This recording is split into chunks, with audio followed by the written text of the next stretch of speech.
ఆ స్వామికి సేవ చేయాలని ఒకే ఒక కోరికతో ఆ పరమేశ్వరుడు తన 11th రుద్రావతారమైన హనుమంతుని రూపంలో ఈ భూమి మీద జన్మిస్తారు. హనుమంతుడు ఎప్పుడు శ్రీరాముని సేవలోనే ఉండేవారు.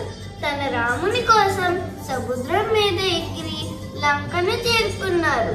సీతమ్మని ఎక్కడున్నారో కనిపెట్టారు. శ్రీరాముని బాధ పెట్టారని కోపంతో లంకా దహనం చేశారు. శ్రీరాముని బాధ తొలగించడానికి సంజీవని పర్వతం తీసుకొచ్చారు. శ్రీరాముని కోసం లంకకు వారధిని నిర్మించారు.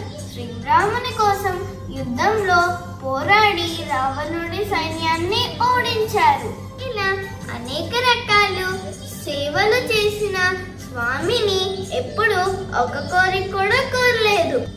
భక్తి అంటే సేవ చేయడం మాత్రమే కానీ ఏదో ఒక కోరిక కోరడం కాదు.